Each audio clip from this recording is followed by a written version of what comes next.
ಮಗ್ವಿಲಕ್ಕೆ MTV ವೀಕ್ಷಕರಿಗೆ ಸ್ವಾಗತ. ಕಲಕೆರೆಯ ಜಗದಾರಾಧ್ಯ ಜಯಶಾಂತಲಿಂಗೇಶ್ವರ ಶಿವಾಚಾರ್ಯ ಮಹಾಸ್ವಾಮಿಗಳು ಸ್ಥಾಪನೆ ಮಾಡಿದ ಶ್ರೀ ಜೆ ಶಿಕ್ಷಣ ಸಂಸ್ಥೆಯ ವಾರ್ಷಿಕ ಸ್ನೇಹ ಸಮ್ಮೇಳನದಲ್ಲಿ ಸಾನ್ನಿಧ್ಯ ಸ್ಥಾನವನ್ನು ಶ್ರೀ ಸಿದ್ದರಾಮ ಶಿವಾಚಾರ್ಯ ಮಹಾಸ್ವಾಮಿಗಳು ವಹಿಸಿ ಕಾರ್ಯಕ್ರಮ ಉದ್ಘಾಟಿಸಿ, ಮಕ್ಕಳು ಶಿಕ್ಷಣ ಪಡೆಯದೆ ಅಷ್ಟೇ ಅಲ್ಲದೆ ಸಂಸ್ಕಾರವು ಅವಶ್ಯಕವಾಗಿದೆ ಎಂದರು. ಈ ಸಂದರ್ಭದಲ್ಲಿ ಶ್ರೀ ವಿ.ಕೆ. ಜಾಲಹಳ್ಳಿ ಮಠ ಮಾತನಾಡಿ, ಮಕ್ಕಳು ಶಿಕ್ಷಕರ ಉತ್ತಮ ಒಡನಾಟ ಬೆಳೆಸಿಕೊಂಡು ಶಿಕ್ಷಣ ಎಂಬ ಸಂಪತ್ತು ಪಡೆದುಕೊಳ್ಳುವಂತರಾಗಿರಬೇಕು ಎಂದರು. ಹಾಗೂ ಶ್ರೀ ಗುರುಸ್ವಾಮಿ ಸಿರಿಸಂಗಿ ಮಠ ಅವರು ಮಾತನಾಡಿ, ಜಗದಾರಾಧ್ಯ ಜಯಶಾಂತಲಿಂಗೇಶ್ವರರು ಮೂಲತಃ ಕಲಕೆರೆಯಲ್ಲಿ ನಡೆದಾಡಿದ ಓಡಾಡಿದ ದಿವ್ಯ ಶಕ್ತಿ ಪುರುಷರು. ಇಂತಹ ಮಹಾನ್ ದೈವಶಕ್ತಿಶಾಲಿಗಳ ಶಾಲೆಯಲ್ಲಿ ಮಕ್ಕಳು ಅಭ್ಯಾಸ ಮಾಡುತ್ತಿರುವುದು ಎಲ್ಲಾ ಪಾಲಕರ ಪುಣ್ಯದ ಕೆಲಸ ಎಂದರು. ಸದರಿ ಸಮಾರಂಭದಲ್ಲಿ ಆರ್.ಡಿ. ದೇಸಾಯಿ, ಸಾ ಬಿಂಚಲಬಾವಿ, ಬಾಬುರಾವ್ ದೇಶಮುಖ್, ಕಿರಣ್ ಕುಮಾರ್ ದೇಸಾಯಿ, ಬಾಪುಗೌಡ ದೇಸಾಯಿ, ಯಮುನೂರಿ ಕುಲಕರ್ಣಿ, ರುದ್ರಪ್ಪ ಗುಂಶೆಟ್ಟಿ, ಪರಶುರಾಮ್ ಇಳಗೇರ್, ಶಿವಾನಂದ ಬ್ಯಾಲಾಳ್, ಸಿದ್ದು ಹೂಗಾರ್, ಮಲ್ಲಣ್ಣ ದೇಸಾಯಿ, ಆರ್.ಎಲ್. ನಾಯ್ಕುಡಿ ಮಾತನಾಡಿ, ಮಕ್ಕಳನ್ನು ಸಾಂಸ್ಕೃತಿಕ ಕಾರ್ಯಕ್ರಮದೊಂದಿಗೆ ಶಿಕ್ಷಣದ ಪ್ರಗತಿ ಗಮನಿಸುವುದು ಪಾಲಕರ ಜವಾಬ್ದಾರಿ ಎಂದರು. ಆರ್.ಡಿ. ಪಾಟೀಲ್ ನಾಡಗೌಡ, ಪ್ರಾಚಾರ್ಯರಾದ ಎಸ್.ಎನ್. ಮಠ, ಸಂಗಮೇಶ್ ಜಾಲಹಳ್ಳಿ ಮಠ ಹಾಗೂ ಅಪಾರ ಸಂಖ್ಯೆಯ ಪಾಲಕರು ಉಪಸ್ಥಿತರಿದ್ದರು. ವರದಿ ಮಾಂತೇಶ್ ಕಾಂಬಳೆ, ಎಂಟಿವಿ ನ್ಯೂಸ್ ಕನ್ನಡ. ನಿರಂತರ ಸುದ್ದಿ ಮತ್ತು ಜಾಹೀರಾತುಗಳಿಗಾಗಿ ಎಂಟಿವಿ ಕನ್ನಡ ನ್ಯೂಸ್ ಅನ್ನು ಸಬ್ಸ್ಕ್ರೈಬ್ ಮಾಡಿ. ಎಂಟಿವಿಯ ಸಂಪಾದಕರಾದಂಥ ಕಾಂಬಳೆ ಸರ್ ಅವರೇ ಮತ್ತು ಪತ್ರಿಕಾ ಮಾಧ್ಯಮದವರೇ, ಇದು ನನ್ನ ಪೂಜ್ಯರ ಜನ್ಮಭೂಮಿ ಕಲಿಕೇರಿ, ಕರ್ಮಭೂಮಿ ಜಾಲಹಳ್ಳಿ. ಅವರು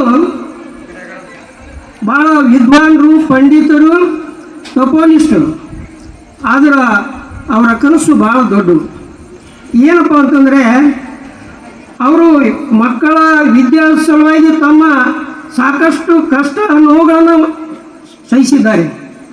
ಅದರಂತೆ ತಮ್ಮ ಕರ್ಮಭೂಮಿಯಾದಂಥ ಜಾಲಹಳ್ಳಿಯಲ್ಲಿ ಅನೇಕ ಶಾಲಾ ಕಾಲೇಜುಗಳನ್ನು ಮಾಡಿ ಸಹಸ್ರಾರು ಮಕ್ಕಳು ಅಲ್ಲಿ ಓದಿ ಡಾಕ್ಟ್ರು, ಇಂಜಿನಿಯರು, ಅನೇಕ ಉನ್ನತ ಹುದ್ದೆಗೆ ಹೋಗಿದ್ದಾರೆ.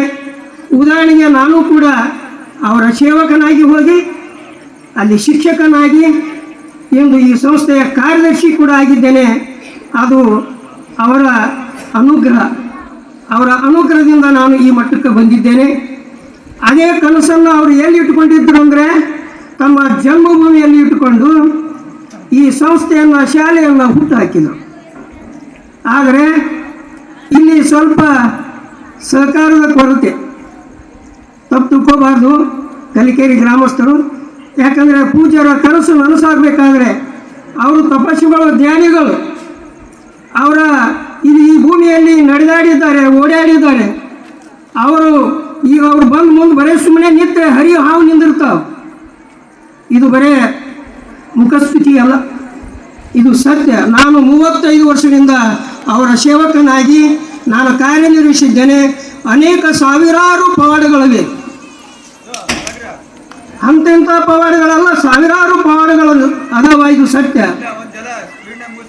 ಅದೇ ರೀತಿಯಾಗಿ ಪೂಜಾರಿ ನಡೆದಾಡಿದಂಥ ಈ ಸಂಸ್ಥೆಯನ್ನು ಕಟ್ಟಿದಂಥ ಈ ಶಾಲೆಯಲ್ಲಿ ಓದುವ ಮಕ್ಕಳು ಮುಂದೆ ಒಂದು ದಿನ ಉನ್ನತ ಮಟ್ಟಕ್ಕೆ ಹೋಗುವುದರಲ್ಲಿ ಯಾವ ಸಂದೇಹವೂ ಇಲ್ಲ. ಅದಕ್ಕಾಗಿ ತಮ್ಮ ಮಕ್ಕಳನ್ನು ಇಲ್ಲಿ ಶಾಲೆಗೆ ಕಳಿಸಿ ಆ ಮಕ್ಕಳ ಭವಿಷ್ಯವನ್ನು ಉದ್ಧಾರ ಮಾಡುವಂಥ ಕೆಲಸ ಮಾಡಬೇಕು ಅನ್ನೋ ವಿಚಾರವನ್ನು ಹೇಳಿ ನನ್ನ 2 ಮಾತಿಗೆ ವಿರಾಮ ಕೊಡುತ್ತೇನೆ. ತಮ್ಮೊಂದಿಗೆ ಹಂಚಿಕೊಂಡಾಗ ಅಪ್ಪಾಜಿಯವರ ಕನಸು ನನಸಾಗಬೇಕಾದ್ರೆ ಸಂತರ ಜೀವನ ಅದು ಸ್ವಾರ್ಥದ ಜೀವನ ಇರಲ್ಲ, ಅದು ನಿಸ್ವಾರ್ಥದ ಜೀವನ ಇರ್ತದೆ. ಭಕ್ತರ ಬದುಕಿನ ಉದ್ಧಾರಕ್ಕಾಗಿರ್ತದೆ, ಸಮಾಜದ ಏಳಿಗೆಗಾಗಿರ್ತದೆ, ಧರ್ಮದ ಹಿತಕ್ಕಾಗಿರ್ತದೆ, ದೇಶದ ಒಳಿತಕ್ಕಾಗಿರ್ತದೆ. ಅಂತಹ ಕನಸು ನನಸಾಗಬೇಕಾಗಿ ಅದಾದಮೇಲೆ ನಾವೆಲ್ಲರೂ ಇಂಥ ಕನಸಿಗೆ ಪೂಜ್ಯರ ಸದಾಶಯಕ್ಕೆ ನಾವು ಪೂರಕವಾಗಿ ಬೆನ್ನೆಲುವಾಗಿ ನಿಲ್ಲುವಂಥ ಕೆಲಸವನ್ನು ನಾವು ಮಾಡಬೇಕಂತ ನಮ್ಮ ಅಭಿಪ್ರಾಯವನ್ನು ವ್ಯಕ್ತಪಡಿಸ್ತೀವಿ. ಶಿಕ್ಷಣ ಅಂತಕ್ಕಂಥದ್ದು ಭಾಳ ಅವಶ್ಯ ಇದೆ. ಮನುಷ್ಯನ ಪರಿಪೂರ್ಣ ಬದುಕನ್ನು ಕಟ್ಟಿಕೊಡುವಂಥದ್ದು ಶಿಕ್ಷಣ. ಅಡುಗೆ ಹಾಳಾದರೆ ಅದು ಒಂದು ದಿನ ನಷ್ಟ, ಬೆಳೆ ಹಾಳಾದರೆ ಒಂದು ವರ್ಷದ ಜೀವನ ನಷ್ಟ ಆಗ್ತದೆ. ಆದರೆ ವಿದ್ಯಾಭ್ಯಾಸ ಹಾಳಾದ್ರೆ ಇಡೀ ಜೀವನನೇ ಹಾಳಾಗ್ತದೆ. ಅದನ್ನು ಅರ್ಥ ಮಾಡ್ಕೋಬೇಕು ಪಾಲಕರು. ನೀವೆಲ್ಲ ಕನಸು ಕಟ್ಕೋತೀರಿ, ನಮ್ಮ ಮಕ್ಕಳು ಹಿಂಗಾಗಬೇಕು, ನಮ್ಮ ಮಕ್ಕಳು ಇಂಜಿನಿಯರ್ ಆಗಬೇಕು, ನಮ್ಮ ಮಕ್ಕಳು ಡಾಕ್ಟರ್ ಆಗಬೇಕು. ಪ್ರತಿಯೊಬ್ಬ ಪಾಲಕರ ಕನಸದು, ಕನಸಿರಬೇಕು. ಕೇವಲ ಕನಸಿದ್ದು ಪ್ರಯತ್ನ ಇರಲಿಲ್ಲ ಅಂತಂದ್ರೆ ಆ ಕನಸು ಸಾಕಾರ ಆಗಂಗಿಲ್ಲ. ಪ್ರತಿಯೊಂದರ ವಿಷಯದಲ್ಲಿ, ಗುರಿಯಲ್ಲಿ ಪ್ರಯತ್ನದೊಂದಿಗೆ ಗುರುವಿನ ಅನುಗ್ರಹನೂ ಇರಬೇಕು. ಇಂತಹ ಮಹತ್ವರು ಕಟ್ಟಿರ್ತಕ್ಕಂಥ ಈ ಶಿಕ್ಷಣ ಸಂಸ್ಥೆಯಲ್ಲಿ ಅವರ ಆದರ್ಶ, ಅವರ ಸಂಸ್ಕಾರದ, ಈ ದೇಶದ ಸಂಸ್ಕೃತಿಯ ಮಾರ್ಗದೊಳಗೆ ನಾವು ನಡಿಬೇಕಾಗ್ಯದ. ಹಿಂದಿಗಿಂತಲೂ ಕೂಡ ಇಂದಿನ ಯಾಂತ್ರಿಕ ಯುಗದೊಳಗೆ ಮಕ್ಕಳಿಗೆ ಸಂಸ್ಕಾರದ ಅವಶ್ಯಕತೆ ಭಾಳ ಐತಿ. ಸಂಸ್ಕಾರ ಇರಲಿಲ್ಲ ಅಂತಂದ್ರೆ ಎಷ್ಟೇ ವಿದ್ಯಾವಂತನಾಗಿರಲಿ, ಆ ಒಬ್ಬ ವ್ಯಕ್ತಿ ಮನುಷ್ಯನೇ ಅನ್ಸ್ಕೊಳ್ಳಲ್ಲವ. ಮನುಷ್ಯ ಅನ್ಸ್ಕೋಬೇಕನ್ನೋದು ರೂಪ ಮನುಷ್ಯಂದಿದ್ದು, ಗುಣಗಳು ಮನುಷ್ಯಂದು ಇರಲಿಲ್ಲ ಅಂತಂದ್ರೆ, ಮಾನವೀಯ ಮೌಲ್ಯಗಳು ಇರಲಿಲ್ಲ ಅಂತಂದ್ರೆ ಅವ ಮನುಷ್ಯ ರೂಪದ ಮೃಗ ಅನ್ಸ್ಕೊಂತಾನೆ. ಇಂಥ ಮಹತ್ವರು ನಡೆದಾಡಿರ್ತಕ್ಕಂಥ, ಮಹತ್ವರ ಕಟ್ಟಿರ್ತಕ್ಕಂಥ ಆಶೋತ್ತರ ಶಾಲೆಗಳಲ್ಲಿ ನೀವು ಕಲಿಯಕತ್ತೀರಿ ಅಂತಂದ್ರೆ ನಿಮ್ದು ಕೂಡ ಪೂರ್ವ ಜನ್ಮದ ಪುಣ್ಯ ಐತಿ.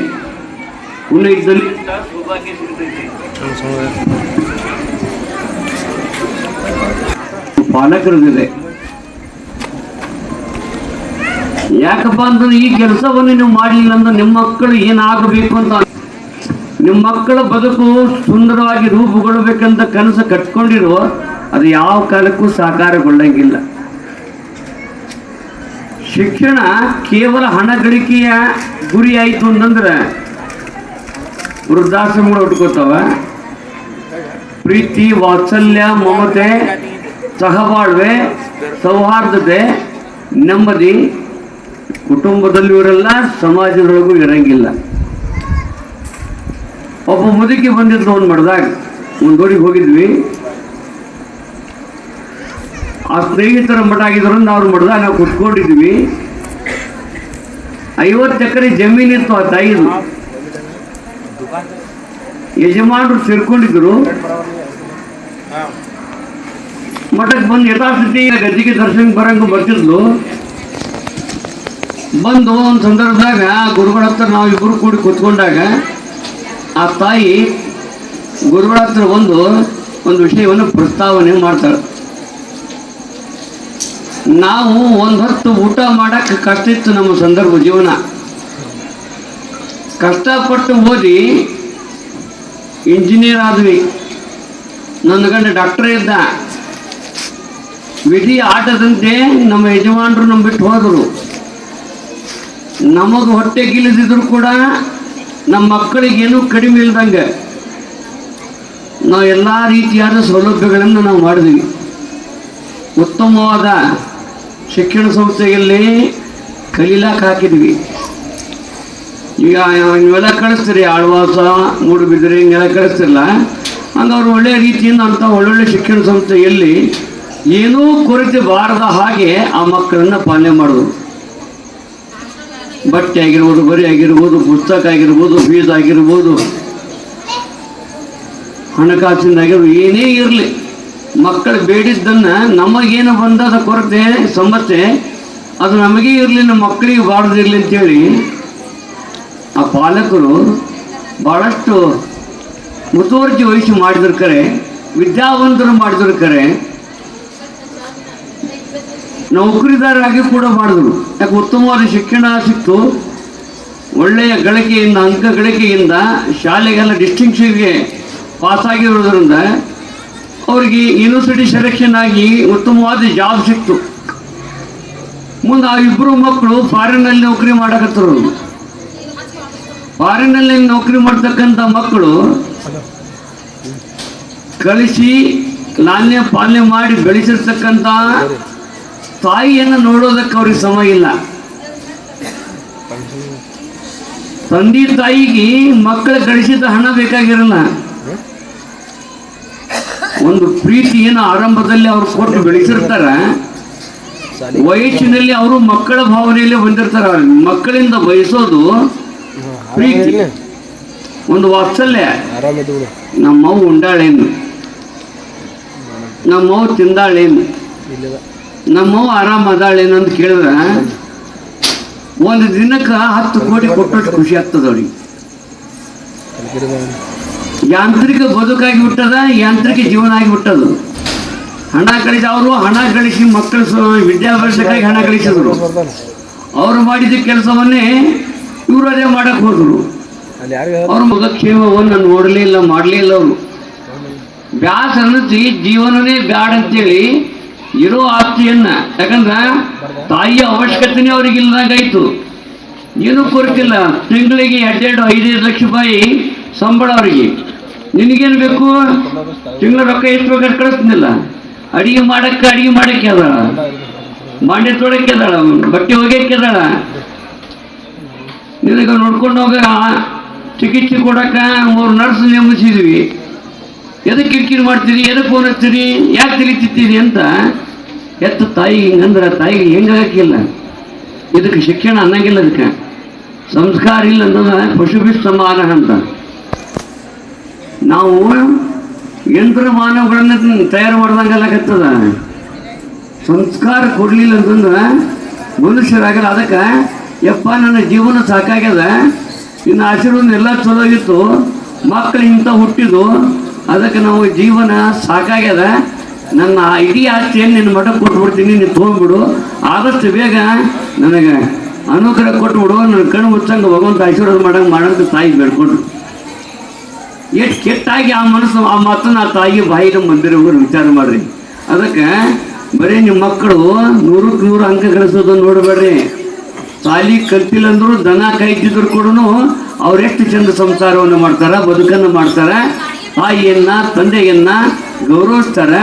ನಿಮ್ಮ ಬದುಕಿನಲ್ಲಿ ಇಲ್ಲಿ ವಯಸ್ಸಿನಲ್ಲಿ ನಿಮಗೇನೂ ಕಷ್ಟಬಾರ್ದಾಗೆ, ನಿಮ್ಮ ಕಂಡರೆ ತೊಯ್ದ ಹಾಗೆ ತೊಯ್ಲಾರ್ದಂಗೆ ನೋಡ್ಕೊಳ್ಳುವಂಥ ಮಕ್ಕಳದಲ್ಲ ಅವರು ನಿಜವಾದ ಮಕ್ಕಳು, ಅವರು ನಿಜವಾದ ವಿದ್ಯಾರ್ಥಿಗಳು, ಅವರು ಸಂಸ್ಕಾರದ ಮತ್ತು ಮಕ್ಕಳು. ಅಂಥ ಶಿಕ್ಷಣ ಸಿಗಬೇಕಾದ್ರೆ ಇಂಥ ಗುರುಗಳು ಕಟ್ಟಿರ್ತಕ್ಕಂಥ ಶಿಕ್ಷಣ ಸಂಸ್ಥೆಯಲ್ಲಿ ನೀವು ಕಲೀರಿ. ಯಾವ ಮಕ್ಕಳು ಯಾವ ಸ್ಥಾನದೊಳಗೆ ಯಾವ ವಿಷಯದೊಳಗೆ ಆಸಕ್ತಿ ಉಳ್ಳವರದಾರ, ಪ್ರತಿಭೆ ಉಳ್ಳವರದಾರ, ನೀವು ನಿಮ್ಮ ಇಚ್ಛೆಗೆ ಅನುಗುಣವಾಗಿ ಕ್ಷೇತ್ರಕ್ಕೆ ನೀವು ಬಲವಂತವಾಗಿ ಮಕ್ಕಳನ್ನು ಅಧ್ಯಯನಕ್ಕೆ ಒಳಪಡಿಸಬೇಡ್ರಿ.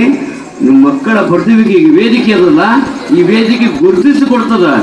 ಇವನು ಸಾಹಿತ್ಯ ಆಗ್ಬೋದು, ಇವೊಬ್ಬ ಡಾಕ್ಟರ್ ಆಗ್ಬೋದು, ಇವೊಬ್ಬ ಕವಿ ಆಗಬಹುದು ಅನ್ನೋದನ್ನು ಪ್ರತಿಯೊಂದು ಕೂಡ ಈ ವೇದಿಕೆ ಸಾಂಸ್ಕೃತಿಕ ಕಾರ್ಯಕ್ರಮ ಮೂಲಕ ಅವರ ಪ್ರತಿಭೆ ಅನಾವರಣ ಆಗ್ತದಲ್ಲ, ಅದರ ಮೂಲಕ ಯಾವ ಕ್ಷೇತ್ರದಲ್ಲಿ ಸಾಧನೆ ಮಾಡಬಹುದು, ನಮ್ಮ ಮಕ್ಕಳಲ್ಲಿ ಯಾವ ವಿಷಯದಲ್ಲಿ ಯಾವ ಕ್ಷೇತ್ರದಲ್ಲಿ ಸಾಮರ್ಥ್ಯ ಇದೆ ಅನ್ನೋದನ್ನು ಗುರುತಿಸೋಕ್ಕೆ ಅನುಕೂಲವಾಗಿರ್ತಕ್ಕಂಥ ವೇದಿಕೆ ಅಂತಂದ್ರೆ ಸಾಂಸ್ಕೃತಿಕ ಅಷ್ಟೇ ನೀವು ಸೀಮಿತ ಮಾಡಬೇಡಿ.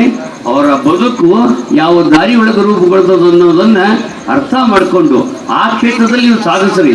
ಅದು ಯಾವುದೇ ಕ್ಷೇತ್ರ ಆಗಲಿ, ಭಗವಂತ ಕೊಟ್ಟಿರ್ತಕ್ಕಂಥ ನಿರ್ಣಯನೇ ಅಂತಿಮ ಇರೋದರಿಂದ ನೀವು ಆ ಜವಾಬ್ದಾರಿಗೆ ನೀವು ಸಹಕಾರ ಕೊಡ್ರಿ.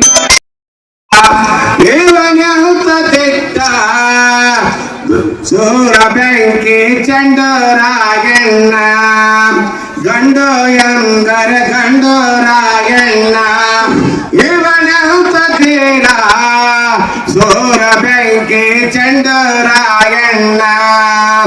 ವೈರಿ ಧ್ವಂಸಕ್ಕೆ ಹುಲಿಯುಗೀತ ಬಾಹುಬಲದಲ್ಲಿ ಭೀಮನು, ವೈರಿ ಧ್ವಂಸಕ್ಕೆ ಹುಲಿಯುಗೀತ ಬಾಹುಬಲದಲ್ಲಿ ಭೀಮನು. ಸ್ವಾಮಿ ನಿಶ್ಚಯ ಸ್ವಾಭಿಮಾನಿ ಈತನು, ಅಚ್ಚುನೆಚ್ಚಿನ ಪಾತನು, ಗುಣವಂತ ಬಲವಂತ ಛಲವಂತ ನಮ್ಮ ರಾಯಣ್ಣ, ಗಂಡು ಎಂದರೆ ಗಂಡು ರಾಯಣ್ಣ. ಇವನ ತೀರ ಸೂರ ಬೆಂಕಿ ಚಂಡರಾಯಣ್ಣ ನಗುತ್ತ ತನ್ನಯ ಸೇವವ ನಾನೇಡಿ ಬಿಟ್ಟನು ನಾಡಿಗೆ ಚಿರವಾಗಿ ಸೇರಿದ ವೀರರ ಸಾಲಿಗೆ ಸ್ವಾತಂತ್ರ್ಯದ ಕಹಳೆ ಊದಿದ ಮೊದಲಿಗೆ ಇವನೇ ಕನ್ನಡ ಚೇತನ ಗುಣವಂತ ಫಲವಂತ ಬಲವಂತ ನಮ್ಮ ರಾಯಣ್ಣ ಗಂಡು ಎಂದರೆ ಗಂಡು ರಾಯಣ್ಣ ಇವನಂತ ಧೀರ ಸೂರ ಬೆಂಕಿ ಚೆಂಡು ರಾಯಣ್ಣ ಸೂರ ಬೆಂಕಿ ಚೆಂಡು ರಾಯಣ್ಣ. ಓ ನನ್ನ ದೇಶ ಬಾಂಧವರೇ, ಕಿತ್ತೂರು ದಾಸ್ಯದ ನೆರಳಿನಲ್ಲಿದೆ. ನಮ್ಮ ಅಮ್ಮ ಕಿತ್ತೂರು ರಾಣಿ ಚೆನ್ನಮ್ಮ ಬೈಲ ಒತ್ತರದ ಕಾರಾಗೃಹದಲ್ಲಿದ್ದಾಳೆ. ನಮ್ಮ ನೆಲದಲ್ಲಿಯೇ ಕಟ್ಟಿದ ದಾಸ್ಯ ಕೋಟೆಯನ್ನು ಏರಿಸಬೇಕು. ಕಿತ್ತೂರು ನಾಡಿನ ಸ್ವಾತಂತ್ರ್ಯ ಜ್ಯೋತಿ ನಂದಿ ಹೋಗದಂತೆ ರಕ್ತ ತೈಲವನ್ನೆರೆಯಬೇಕು. ಸ್ವಾತಂತ್ರ್ಯದ ಮಹಾಜ್ವಾಲೆಯಲ್ಲಿ ಇಂಗ್ಲಿಷರು ಸುಟ್ಟು ಸೀಕರಿಯಾಗಬೇಕು. ಫಿರಂಗಿ ಸತ್ತೆ ನಾಶ ಮಾಡಬೇಕು. ಇದಕ್ಕಾಗಿ ಉಳಿದ ಮಾರ್ಗ ಒಂದೇ ಒಂದು, ಸಾವು ಇಲ್ಲದೆ ಸ್ವಾತಂತ್ರ್ಯದ ಬದುಕು. ಏನು ಮಾಡೋಣ ರಾಯಣ್ಣ? ಕಿಚ್ಚಿನಿಂದ ಕತ್ತಲನ್ನು ಬೆಳಕು ಮಾಡೋಣ, ನಡೆಯಿರಿ. ರಾಯಣ್ಣ ರಾಯಣ್ಣ ಕುಲಕರ್ಣಿ ನಿನ್ನ ಚಂಕರಿ ಒಳಗೆ ಕಂದಾಯ ಏರಿದ್ದಾನೆ.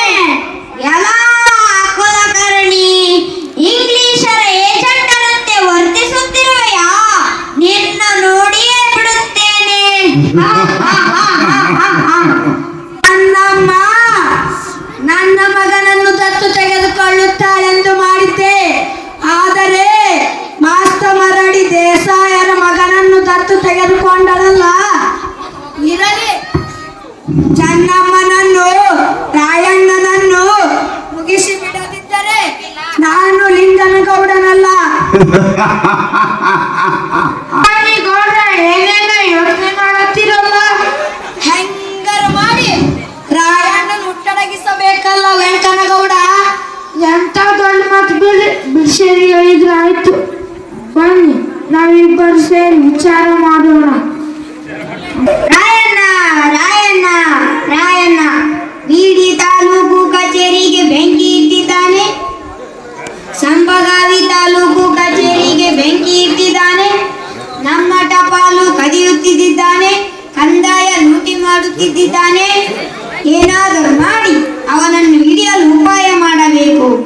ಈಗಲೇ ಲಿಂಗನಗೌಡ ಮತ್ತು ವೆಂಕನಗೌಡರಿಗೆ ಭೇಟಿಯಾಗುವೆ. ಗೌಡರೇ, ಠಾಕರೆ ಸಾಹೇಬರು ನಮ್ಮನ್ನು ಕರೆಸಿದ್ರು. ರಾಯಣ್ಣನ ಮುಗಿಸುವ ವಿಚಾರ ಮಾಡಿದೆವು. ಈ ಜವಾಬ್ದಾರಿ ನಮ್ಮಿಬ್ಬರಿಗೂ ವಹಿಸಿ ಉಪಾಯ ಮಾಡೋಣ.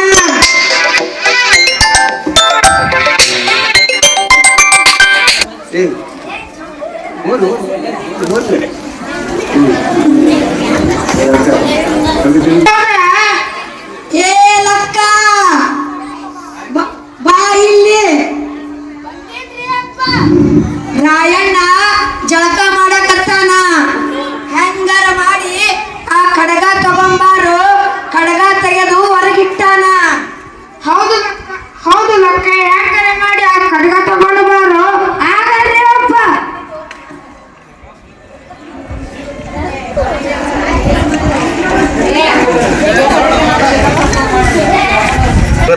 ಏ ಲಕ್ಕ, ಕಡಗ ತಾರು. ರಾಯಣ್ಣ ಹಿಡೀರೋ, ರಾಯಣ್ಣನನ್ನ ಹಿಡೀರಿ.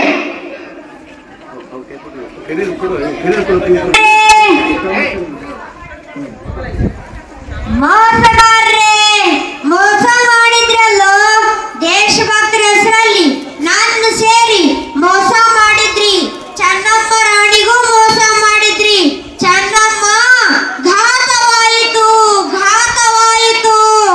ಅರೆ ರಾಯಣ್ಣ, ನಿನ್ನನ್ನು ಭಿಕ್ಷೆಗೆ ಒಪ್ಪಿಸುತ್ತೇವೆ. ಎಲ್ಲಿಯ ಚೆನ್ನಮ್ಮ? ನಡಿ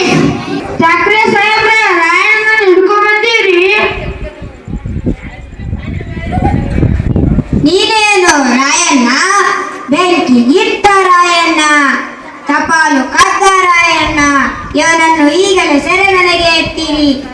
ನೀವು ಒಳ್ಳೆಯದನ್ನು ಮಾಡಿದಿರಿ ವೆಂಕನಗೌಡರೇ, ಲಿಂಗನಗೌಡರೇ. ನಾಡಿಗೆ ತಂದೆಲ್ಲೋ ಬಹುಮಾನ, ದೇಶಕ್ಕೆ ಕೊಟ್ಟೆಲ್ಲ ನಿನ್ನ ಪ್ರಾಣ. ನಾಡಿಗೆ ತಂದೆಲ್ಲೋ ಬಹುಮಾನ, ತಾಯಿ ಕೆಂಚಮ ತಂದಿ ಭರಮಣ್ಣ, ತಾಯಿ ಕೆಂಚಮ ತಂದಿ ಭರಮಣ್ಣ, ಹುಟ್ಟಿ ಬಂದಾನ ಸಂಗೊಳ್ಳಿ ರಾಯಣ್ಣ. ದೇಶಕ್ಕೆ ಕೊಟ್ಟೆಲ್ಲ ನಿನ್ನ ಪ್ರಾಣ, ನಾಡಿಗೆ ತಂದೆಲ್ಲೋ ಬಹುಮಾನ. ಚೆನ್ನಮ್ಮ ರಾಣಿ ಪಡೆದಾಳು ಮಗನ, ಉಳಿಸಲು ಕಿತ್ತೂರ ಸಂಸ್ಥಾನ. ಬಿರುಗಾಳಿ ಬಿಟ್ಟಂಗ ರಾಯಣ್ಣ, ಬಿರುಗಾಳಿ ಬಿಟ್ಟಂಗ ರಾಯಣ್ಣ, ಸಿಡಿಲು ಗುಡಿಗೈನಂತೆ ನಿನ್ನಯ ಪ್ರಾಣ.